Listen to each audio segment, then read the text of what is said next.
The night my own father threw me out of the house into a Category 4 storm, I was 15 years old, soaking wet, and had nowhere to go.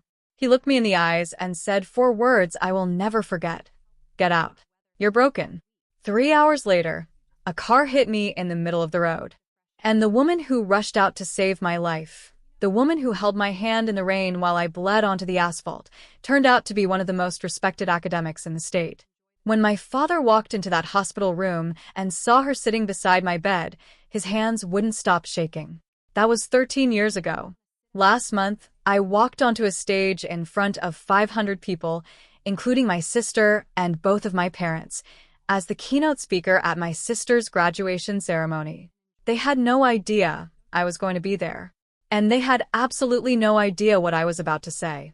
My name is Olivia Sterling, and this is the story of what my sister's one calculated lie cost her and what it quietly built for me. I learned early that in our house, Madison's tears were worth more than all of my achievements combined. When I was 11, I won first place at the regional science fair. My project on water filtration systems beat out 40 other students. I ran home with that blue ribbon clutched in both hands, burst through the front door, and found my mother in the kitchen. I won, I said, breathless. She smiled. She hugged me. That's wonderful, sweetheart. Then Madison walked in from dance rehearsal. 8 years old, face red, tears already running down her cheeks. I fell during the pirouette. Everyone laughed at me. My mother's arms released me instantly. She dropped to her knees, pulled Madison close, stroked her hair. Oh, my darling. It's okay. You'll do better next time. I stood there holding the ribbon. Nobody asked to see it. Not once, that entire evening. That was the pattern. Madison needed more attention. Madison was sensitive. Madison required special handling.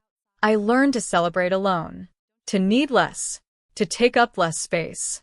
By the time I was 14, I had stopped showing them my report cards. Honor roll grades couldn't compete with the drama of Madison's B-. When I got accepted into a prestigious summer science program, full scholarship, 2 weeks studying environmental science with real researchers, I was thrilled for exactly 4 minutes before my father looked up from his phone and said, "That's nice, Olivia," and Madison burst into tears. Why does she get to go on a trip? That's not fair. My mother put her hand on Madison's shoulder. Olivia, maybe this year you could consider staying home. Your sister needs you here. Madison added, softly, I need you. I didn't go to the camp. They called it family unity. Being understanding. Being the older one, setting an example. What it actually was, and I didn't have the words for it until years later, was systematic erasure. I was being slowly deleted from the center of my own family to make more room for my sister's comfort. I told myself I just had to survive until university. 2 more years. I could do 2 years. I was wrong about how it would end. October. 3rd year of high school. Everything felt heavier than usual. There was a boy in my advanced chemistry class named Jake. Quiet, funny, genuinely terrible at balancing equations. He'd asked me for help a few times and I'd stayed after class to explain stoichiometry. That was all it was. Study help. Nothing more. Madison had an enormous crush on him. Obsessive, the kind that fills a whole diary. I accidentally saw her notebook once when I went to return a pen she'd lent me. She'd practiced writing Madison's Sterling Walker across an entire page. One Tuesday, Jake stopped me at my locker. Hey, thanks for the help yesterday. You literally saved me. I smiled. No problem. He asked if we could study together before the midterm. I said yes. We said goodbye. I turned around and saw Madison standing 6 lockers down, face white, staring at me with an expression I couldn't fully read at the time. That night at dinner she barely spoke. Just moved her food around her plate while my mother asked her repeatedly if she was okay. I should have paid more attention to that silence. When Madison went quiet, it never meant nothing. The following Thursday, a visiting professor came to our biology class. Dr. Eleanor Smith, from the State University. She was talking about research in educational equity, and I stayed afterward to ask questions. She seemed genuinely impressed. You have a very curious mind, she said, pressing her card into my hand. Don't let anyone put out that light. I Thanked her. Put the card in my pocket. Had no idea that woman was going to save my life within the week. Friday evening. The storm moved in around 6 o'clock. We ate dinner in near total silence, weather alerts going off on my father's phone, wind warnings, flood advisories. I noticed Madison watching me throughout the meal. Every time I looked up, she looked away. After dinner, I went upstairs and started my literature homework. Outside, the wind was picking up, rain battering the windows. The kind of storm that makes you grateful for four walls and a roof. Around 8 o'clock, I heard crying downstairs. Madison. Deep, heaving sobs. I set down my pen, listened. My mother's voice, soothing. Sweetheart, what's wrong? Tell me. More crying. Then Olivia. My father's voice. Sharp. Angry. Get down here. Now. Every step down those stairs felt like walking towards something I couldn't stop. Madison was on the sofa with her face buried in my mother's shoulder, my mother stroking her hair. My father stood by the fireplace with his arms crossed, face red. What's going on? I asked. Madison lifted her head, eyes swollen, tears streaming. She looked at me, and for just a fraction of a second, less than a second, I saw something cold behind those tears. Then it was gone. Tell her what you told us, my father said. His voice was ice. Madison's lip trembled. Why do you hate me so much? What? I stepped closer. I don't hate you. Then why have you been spreading rumors about me at school for weeks? My mind went blank. What rumors? About me and Jake. About me cheating on that test. About me being a liar. Her voice broke on the last word. Perfectly timed. I felt the floor tilt slightly beneath my feet. Madison, I never said any of that. Don't lie to her, my mother said quietly. That's enough. I'm not lying.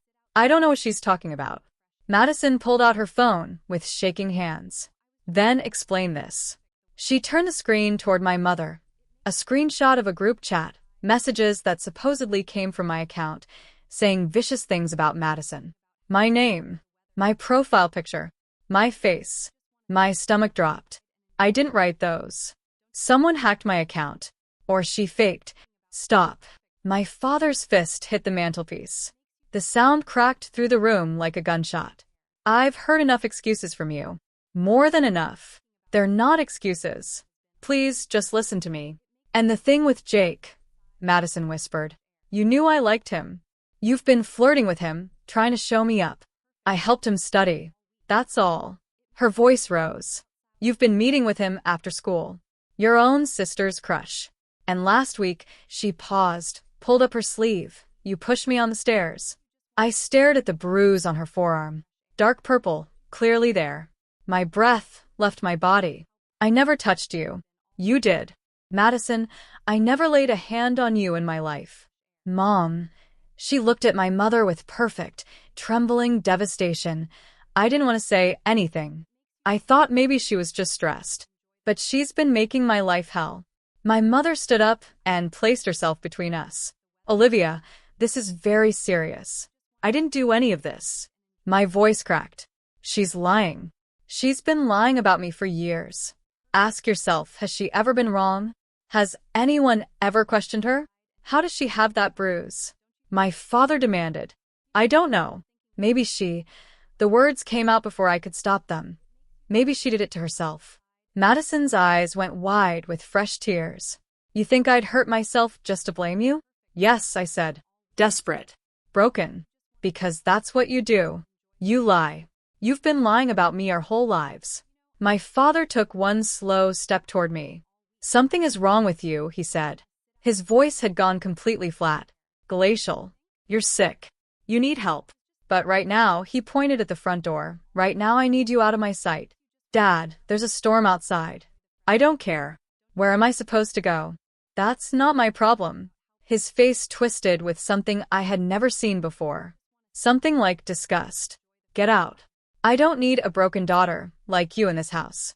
Those words. Broken daughter. Like I was a thing. Like I was defective. Like I was something that had outlived its usefulness and needed to be discarded. I looked at my mother, pleading. Say something. Tell him he's being irrational. Please. She turned away, pulled Madison closer. I went to the coat rack.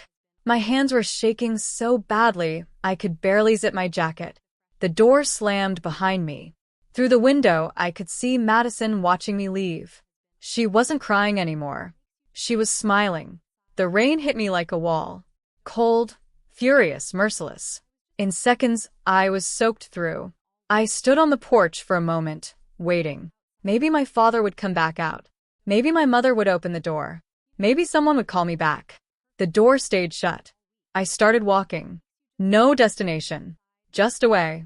Away from the house. Away from Madison's cold eyes. Away from parents who had chosen a lie over their own daughter. My phone was at 8%. I tried calling my friend Sarah, no answer. Jessica, straight to voicemail. It was Friday night. Everyone was home, safe, warm. I was not. The wind drove the rain sideways. I could barely see 10 feet in front of me. My shoes filled with water. My hands had gone numb. I was walking toward the public library. It would be closed, I knew that, but maybe I could wait under the awning until I figured out something else. The bus station was 3 kilometers away. If I could get there. I was crossing an intersection. The light was green. I'm certain it was green. But the rain was coming down so hard. The wind so loud. I couldn't see clearly. The headlights came from nowhere. Full beams, blinding. A horn. Brakes screaming. I tried to throw myself backward. I wasn't fast enough. The impact spun me sideways. I felt my body hit the hood, then the pavement. My head connected with the asphalt with a force that detonated white light behind my eyes. I couldn't move. Couldn't breathe. Rain poured into my mouth, my eyes. Everything was wrong, tilted, distant. A car door. Footsteps, splashing. Oh God. Oh God. A woman's voice. Honey, can you hear me? Don't move. I'm calling an ambulance. Stay with me. What's your name? I tried to focus. Her face was blurred, rain streaming down her cheeks. Dark hair. Something familiar. I'd seen her before. My parents, I managed. Barely a sound. Your parents, okay. What's their number? I'll call them. They don't, I coughed. Tasted blood. They don't want me. Her face changed. What? They threw me out. Each word weighed 1,000 pounds. They said I was sick, that they didn't want me anymore. She stared at me in the rain for a long moment. Something moved across her face, recognition, maybe, or horror. You're going to be okay, she said, and her voice was shaking now. I promise you, you're going to be okay. The sirens were already coming. Her face was the last thing I saw before everything went dark. I don't remember the ambulance. I don't remember arriving at the hospital. My first clear memory is the sound. Machines beeping, fluorescent hum, antiseptic smell, and a voice. The same woman. Calm now, professional. Severe concussion. Possible internal bleeding. She needs to be monitored. Then, softer. I'm staying. I'm not leaving until I know she's all right. I drifted back under. When I surfaced again, I heard my parents' voices in the corridor. My father, tense and quick. We're Olivia Sterling's parents. And then the woman's voice, different now. Cool. Precise. Like a door closing. I'm Dr. Eleanor Smith. I'm the person who hit your daughter tonight. A pause. Then from my father, recognition clicking. You're the dean at State University. I'm the person who found your 15-year-old child alone on a highway in a storm. Her voice didn't rise. It didn't need to. Why was she there? We had a family situation. A discipline issue. A discipline issue. She repeated it slowly, like she was measuring the weight of each word and finding it far too light. What kind of discipline issue puts a child on the street during a hurricane? From somewhere nearby, Madison's voice, small, frightened. She's making it up. Olivia always exaggerates. She was barely conscious when I found her, Dr. Smith said. She told me her parents didn't want her, that they said she was sick. Children don't exaggerate things like that. A pause. I need to speak with a social worker. That won't be necessary, my father started. It already is. Her footsteps moved toward my bed. I felt her hand on mine, warm and steady. You're safe, she whispered. I promise. You're safe now. I wanted to believe her. Safety was a word I'd almost forgotten the meaning of. My parents came once during those 5 days. They brought a bag of clothes and some schoolwork and stood at the foot of my bed like strangers visiting someone they'd read about in a newspaper. "We're glad you're okay," my mother said. "You gave us quite a scare." My father nodded. No apology. No explanation. No question about whether I wanted to come home. They left. Madison never came at all. Dr. Eleanor Smith came every day. She brought books. She sat beside my bed and talked to me about university, about research, about futures I had never let myself imagine, because imagining things that might not happen felt too much like asking to be disappointed. She talked to me the way no adult in my life ever had, like I was someone worth the time. On the 5th day, a social worker named Rita came in. Kind eyes, careful questions. She listened to everything. Madison's lies, my parents choosing those lies over and over, the word broken that my father had aimed at me like a weapon. She took notes. Then she said, "Olivia, you have options. You don't have to go back." Where else would I go? Dr. Smith knocked on the open door and came in. "With me," she said. "Temporary foster care until we find something permanent. If you want." I stared at her. "Why would you do that? You don't even know me." She sat down on the edge of my bed. "Because someone did it for me when I was 17. My family threw me out. A teacher took me in. It changed my entire life." She put her hand over mine. "You are brilliant, Olivia. You have a mind that most students would dream of. Don't let anyone tell you you're broken. Don't let anyone put out that light." I started crying. I couldn't stop it. "I would completely understand if you wanted to go home," she said gently. "But if you want something different, I'm here." I made my decision in that hospital room. I chose different.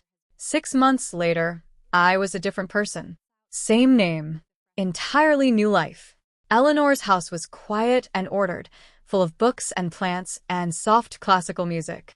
She gave me the guest room and said I could decorate it however I wanted. I changed schools. Started fresh. Nobody knew about Madison, about my parents, about being called the broken daughter. I was just Olivia, focused, serious, finally free to breathe. Eleanor pushed every door she could find open. University lectures, research symposiums, dinners with professors who debated public policy and social equity, and the kind of ideas that made me feel, for the first time, like the world was enormous and I had a real place in it. "Education is freedom," she told me. "Knowledge is power. No one can take that from you." I threw myself into studying. Honor roll wasn't just grades anymore, it was proof. Proof that I wasn't sick. Proof that I wasn't broken. Proof that the problem had never been me.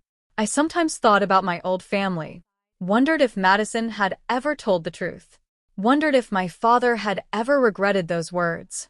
Through mutual acquaintances, I heard fragments. Madison was doing well, still the golden child, still the center of everything.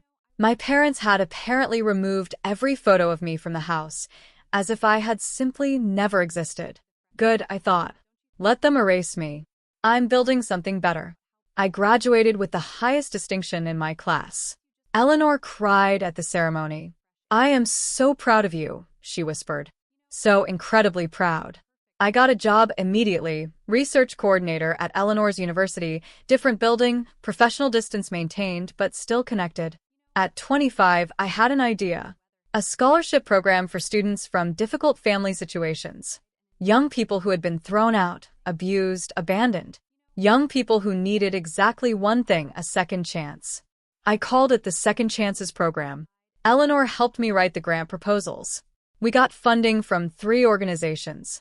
We launched at 1 university, then 2, then 5. By the time I turned 27, we had awarded over $200,000 in scholarships and helped 47 students stay in school. Stay alive. Stay hopeful. The media started paying attention. Newspapers. Education journals. I gave interviews, spoke at conferences, always told my story in general terms, a girl at 15 who was told she didn't belong anywhere. Never used names. Never pointed fingers. Just told the truth in outline and let people feel the shape of it. Then one afternoon, my colleague David knocked on my office door. "Olivia, you've been asked to keynote a graduation ceremony." "Which university?" "State University of Riverside." The floor shifted slightly. I stopped. Breathed. That's my sister's university. David blinked. You have a sister? Not anymore, I said quietly. But she graduates this spring. He sat down. Do you want me to decline on your behalf? I looked at my desk, at my hands, at the 47 scholarship applications stacked in neat piles, 47 second chances, 47 students who had been told they weren't enough. What's the theme? Resilience and educational equity. He paused. The rector specifically requested you. He said your work embodies everything the ceremony should represent. My work, a program born from being thrown into a storm, from being called broken. Would I have complete creative control over my speech? Complete control. They just want you there. I thought about Madison sitting in her cap and gown, smiling, performing the perfect family for 500 people. I thought about my parents in the audience, proud and oblivious, still believing they had made the right choice 13 years ago. And I thought about walking onto that stage. Not for revenge. I want to be clear about that. Not to hurt anyone, but to close a chapter. To say, in front of witnesses, in a voice that didn't shake, this is who I became, despite all of you. I need to talk to Eleanor, I said. That evening over dinner, I told her everything. They have no idea I exist in this capacity. They don't know what I've built. They probably think I'm dead or struggling or I stopped. I don't actually know what they think. Eleanor put her fork down. What do you want to happen? I want to close the chapter correctly. Not with anger, with truth. I met her eyes. And if it hurts them, they hurt me first. I'm not doing this for revenge. I'm doing it because my story matters. Because showing them who I became despite them isn't an act of cruelty. It's an act of honesty. Eleanor reached across the table and took my hand. Then do it with your head held high. Show them who you are now. The next morning I called David. Tell the rector I accept. I wrote the speech over 2 weeks. Drafts, revisions, cuts, additions. I read it to Eleanor a dozen times. Don't use names, she advised. Tell the story. Let people connect the dots themselves. The speech would open with statistics on educational inequality, on students who fall through the cracks of systems designed to hold them. Then it would turn personal. At 15, I was told I didn't belong anywhere, that something in me was fundamentally broken, that I was too damaged to be kept. I practiced it in front of the mirror. Watched my face stay calm and clear and professional. But someone saw potential where everyone else saw problems. Someone gave me a second chance. And that changed everything. No tears. No anger. Just facts. Just truth. The morning of the ceremony, I dressed carefully. Navy blue suit, professional but not stiff. A string of pearls Eleanor had insisted on lending me. In the mirror, I looked confident, accomplished, entirely unlike the drenched 15-year-old who had been told she was broken. I was ready. The campus was beautiful. Red brick buildings, manicured lawns, graduates everywhere in caps and gowns, families taking photographs, the air vibrating with the particular energy of a day that people spend years working toward. I arrived early, met with the rector. Miss Sterling, it's an honor. Warm, effusive. David walked me to the auditorium. Behind the curtain, organized chaos, professors adjusting robes, staff checking microphones, graduates peering out at the filling seats. I checked the program, scanned the list of graduates. Row 3, Madison Sterling, Bachelor of Communications. My heart kicked against my ribs. I folded the program. Are you okay? David asked. Just ready, I said. Eleanor arrived. She was wearing emerald green, her eyes bright. She hugged me hard. You have this, she said. I know. Remember, head up, truth clear, no revenge. Just honesty. She kissed my cheek and went to find her seat. The rector walked to the podium. The auditorium settled. Welcome, graduates, families, and distinguished guests. Today we celebrate achievement, resilience, and the limitless potential of our students. Polite applause. Our keynote speaker embodies these values. She has dedicated her career to ensuring that every student, regardless of circumstance, has access to opportunity. Please welcome the director of the Second Chances Scholarship Program, Miss Olivia Sterling. The auditorium broke into applause. I walked into the light. The stage was enormous, the podium centered, the microphone waiting. Beyond the first few rows, the faces blurred into a sea of caps and gowns. I walked with measured steps, confident, Calm. my heels clicked against the stage floor. And then I saw them. Row 3. Madison in cap and gown, honor cords around her neck. Applauding. Smiling. She'd half turned to whisper something to the girl beside her. Then she looked up. Saw me. Her hands froze mid-clap. The smile faltered.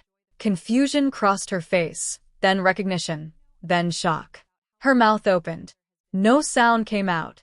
Behind her, row 8. My parents still applauding, not looking closely yet, just polite audience members applauding a speaker whose name hadn't registered. I reached the podium, adjusted the microphone, looked out at the room. Madison was completely still. Her friend nudged her. Are you okay? Eleanor was in the front right, off to the side. She gave me one small nod. Encouraging. I gripped the edges of the podium. Good morning. My voice came out clear, strong, amplified over 500 people. Thank you, Rector Walsh, for that generous introduction. My father's head snapped up. He leaned forward slightly, squinting, trying to place my voice. My mother's hand went to her chest. I smiled. Professional. Warm. It's an honor to be here today. I'd like to talk about resilience, about what happens when you lose everything and find yourself anyway. The audience settled, attentive. Let me tell you about a 15-year-old girl. I kept my voice conversational, steady. She was told she didn't belong anywhere, that something in her was fundamentally wrong, that she was too broken to be kept. A murmur moved through the crowd, people shifting slightly in their seats. One night, in the middle of a storm, she was put out into the street. She was told to leave, told she wasn't loved anymore. My mother's hand tightened on my father's arm. I could see it from the stage. She walked alone in that storm for hours. No phone, no money, nowhere to go. And a car hit her. Murmurs spreading wider now. She nearly died. But someone stopped. Someone helped. Someone saw potential where everyone else had seen problems. Eleanor's eyes were bright with something like pride and grief mixed together. That person became her family, her mentor, her mother, in every way that matters. I paused. Let the words settle. That 15-year-old girl was me. The auditorium went absolutely silent. You could have heard a pin drop. My father rose halfway out of his seat. My mother pulled him back down, both of them staring, mouths open. Madison looked like she wanted to dissolve into her chair. Around her, students were whispering, pointing, connecting the dots. Today I'm here because Dr. Eleanor Smith, I turned slightly, nodded toward Eleanor, didn't give up on me when my own family did. She taught me that rejection isn't the end. It's a beginning. Whispers spreading through the crowd like a wave. The Second Chances program was born from that experience. It exists for the students who have been told they aren't enough, who have been overlooked, abandoned, thrown away. I looked directly at Madison, held her gaze. Because being rejected doesn't define you. What you do afterward does. Today that program has helped 47 students. My voice stayed firm, clear, unhurried. Students like the girl I was. A woman in the back of the hall whispered loudly to the person beside her, "Is that really her family?" I learned something important in the years after that storm. I gripped the podium. Family isn't always biology. Sometimes it's a choice. Sometimes it's the people who select you when everyone else walks away. Eleanor pressed 2 fingers to her lips, eyes glistening. And I learned that I don't need everyone to believe in me. I only ever needed one person. One person who could see past the accusations, past the lies, past the surface. One person who saw more. Madison's shoulders began to shake. She lowered her head. Her friends had stopped whispering. They were watching her now, not the stage, something shifting in their understanding. And I took one breath, that growth isn't about proving anything to anyone. It's about building something meaningful despite them. My father's hands were trembling. My mother was crying quietly, mascara tracking down both cheeks. So, to the graduating class of State University of Riverside, here is what I leave you with. Your worth is not determined by who stays. It is determined by how you grow after they leave. A pause. I let it breathe. You will face rejection, disappointment, people who underestimate you. That's guaranteed. I looked out at the sea of young faces, hopeful and uncertain, and full of everything that comes next. But you decide what happens after. You choose who you become. The ovation started slowly, then built. Students rising, faculty, families. Not everyone. My father stayed seated, face in his hands, but row after row, the room stood. I stepped back from the podium. The rector was at my side. Thank you, Miss Sterling. That was extraordinary. I walked off the stage into the wings. Stood alone for one moment. Breathed. The ceremony continued. Names were called. Diplomas crossed the stage. Madison Sterling, Bachelor of Communications. She walked to the stage stiffly. Her smile was a performance, badly executed. The applause for her was sparse, scattered. She came down the other side of the stage quickly and disappeared into the crowd of graduates. I watched through the gap in the curtains as her friends clustered around her, speaking urgently. Madison was shaking her head, trying to explain something. Failing. After the rector closed the ceremony and the caps went flying, David found me in the reception area outside. Olivia. I had no idea. He looked slightly dazed. Your family. They're asking to see you. Who? Your parents. They're at the side entrance.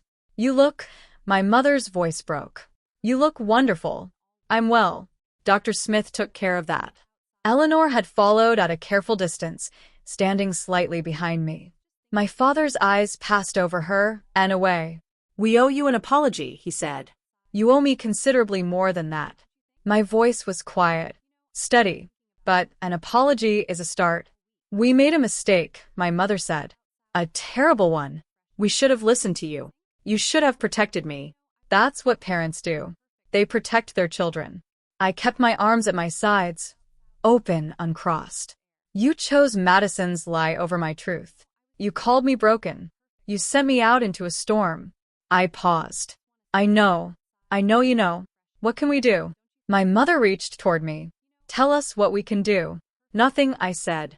There's nothing you can do. It's too late for that night. Too late for those words. I looked at them both, carefully, without hatred. But if you're asking whether there's a door, there is. A small one. And it will open slowly, on my timeline, not yours. My father nodded. Once. Like a man who understood that he had no negotiating position left. Behind them, Madison took one small step forward. She looked nothing like the girl who had smiled watching me walk into that storm. She looked like someone who had been carrying something very heavy for a very long time and had just been required to set it down in public. She didn't speak. Neither did I. Something tightened in my stomach. 5 minutes, I said. On my terms. Eleanor appeared at my elbow. I'll be right here. I walked to the side entrance. They were standing by a column. My father's face was gray. My mother's makeup was destroyed. Madison stood slightly behind them, eyes red and swollen. I stopped 1 meter away. Professional distance. I didn't extend my hand. My father's mouth opened and closed. Olivia, we didn't know you were going to be here. I'm sure you didn't. I turned. Eleanor was right there, exactly as she'd said she would be. She put her hand on my arm, and we walked away together across the sunlit courtyard, and I felt something lift that I hadn't even realized I'd been carrying. Not victory. Not satisfaction. Just lightness. 3 days later, an email arrived from Madison. Subject line: I'm sorry. I almost deleted it. Then curiosity won. Olivia, I know you don't want to hear from me. I know I don't deserve your attention, but I need to say this. She wrote that she had been jealous. That I was capable and people liked me naturally, without effort, and she had to fight for every scrap of attention, and it was never enough. When Jake noticed you instead of me, something inside me broke. I planned everything, the screenshots, the bruise, all of it. I knew Mom and Dad would believe me. They always did. I didn't think it would go as far as it did. I didn't think Dad would actually kick you out. When I watched you walk into that storm, I felt sick. But I was too scared. too proud to take it back. She wrote that she'd spent 13 years lying to everyone, including herself. That she'd told people I was dead because it was easier than the truth. That she had no real friends anymore, that nobody trusted her, that she'd lost a job offer because someone from the graduation had told the company about the family situation. I'm not asking for your forgiveness. I don't deserve it. I just need you to know, I'm sorry. I'm so sorry. I read it twice. Saved it. Didn't respond. She sent 4 more over the following weeks, each one more desperate than the last. After the 5th, I wrote back. Brief. Final. Madison, I accept that you were young, but you had 13 years to correct this. You chose to keep me erased. I forgive you for my own peace, not for yours. But I don't want any contact. Please respect that. She stopped writing. My father sent 1 email, months later. We're proud of you, even though we have no right to be. I didn't respond. My mother tried to call once. I didn't answer. Old family friends found me on LinkedIn. We heard about your work. Impressive. Maybe we could catch up. I declined, politely. Meanwhile, everything else kept growing. The Second Chances program expanded to 10 universities. We'd helped 83 students stay in school. Stay alive. Stay hopeful. I was promoted to senior director. A national conference invited me to speak. A state education board sent a commendation. A journalism student wrote a profile that went quietly viral in education circles. David called it my superpower. I just wanted to help some kids, I told him. You're changing systems, he said. Eleanor turned 60 that year. We threw a party, colleagues, former students, people she had mentored over decades, people who had built lives because she had believed in them. I gave a toast to the woman who taught me that family is built, not born. Thank you for choosing me, she cried. The good kind. Now I think about my biological family sometimes, not often, not with pain, just in passing. Wondering. Somewhere in those fleeting thoughts, I feel something that isn't quite forgiveness and isn't quite closure, but is perhaps the thing between them, a kind of calm acceptance that some people will never understand what they threw away, and that it doesn't matter anymore because what they threw away built itself into something they couldn't have imagined. Every year on October 15th, the anniversary of the storm, I drive to my old street. I don't go inside. I park across the road and look at the house, those windows, that door, and I think about the girl who walked out of it into the dark, soaking wet, calling herself broken because someone she loved had said the word first.